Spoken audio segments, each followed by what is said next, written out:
Hey guys, it's Carrie Creation, and this week we're just gonna do a nice, easy sketch with me. I decided to do a sketch with me because I didn't really have it in me to do a full piece artwork, but I still wanted to draw one of my characters, so let's get into it. So I had this idea to just draw one of my characters, just a nice simple portrait. I went on Pinterest and I found just a nice reference of the sort of thing that I wanted, and whenever I'm trying to copy, like, a portrait, like a person's portrait from Pinterest, I feel like my art style just kind of changes a little bit. I'm not sure if this really looks exactly like my art style anymore, but, you know, I really like how it turns out, so hopefully you'll stick around to the end to see how that turns out. And if you've been here for a while, you know I really pretty much only draw my characters on the channel, and at some point I might change that and I might draw other characters and things like that as well. But I have a fair few characters. I like designing characters. That's one of my favorite things to do. And I have what I thought was a very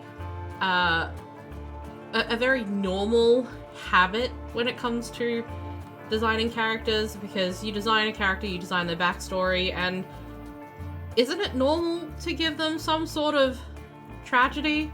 And, you know, I don't know, I have a habit of having horrible things happen to my characters. Now, here's where it gets a bit interesting, is I have multiple characters who I've given very pleasant lives to, very happy backstories, pleasant lives, very pleasant personalities, and, you know, nothing bad has ever happened to them. I mean, like, bad things happen to people, but, like, nothing bad has ever happened to them. And then somehow they still always end up with bad things happening to them. Like, my characters are always either damaged and traumatized by their backstories, or they become traumatized by the story they're part of. And is it really even my fault at that point?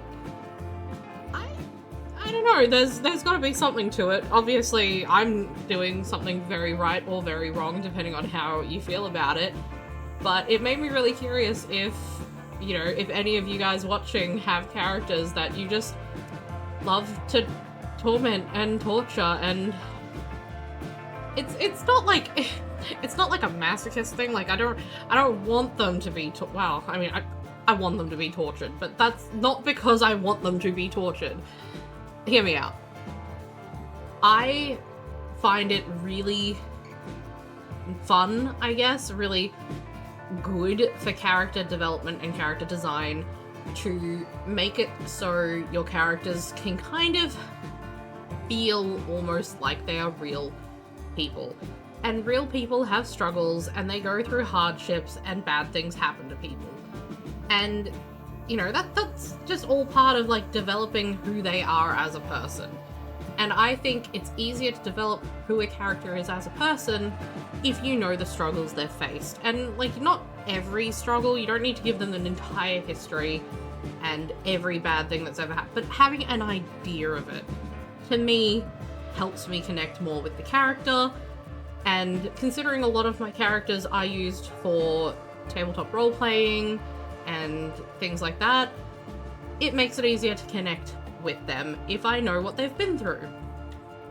So this character, for instance, the one that I'm drawing, is a character named Luna. I created her for a superhero themed game, and she had a wonderful life and a wonderful upbringing, and she was like a career path superhero and all of this stuff. And she was one of the characters I made who had really nothing wrong happen in her life. Until the game started, and then everything went horribly wrong when she was kidnapped and low-key tortured and brainwashed. And I don't know if it's okay to mention that on YouTube, but bad things happened to her. And she actually stopped being my character for a little while. She essentially became an evil NPC. I had no control over her, and she was doing bad stuff that I couldn't control because something that I put in her backstory that wasn't even really meant to be a bad thing. It was literally just a little, like, sprinkle of flavoring for her character. And it turned out really, really messing her up. Again, I use the term brainwashing, and when I originally designed her, she didn't have these like silvery parts to her eyes. That came with the abduction, because they replaced a lot of her organs with cybernetics, and you know, again, brainwashing.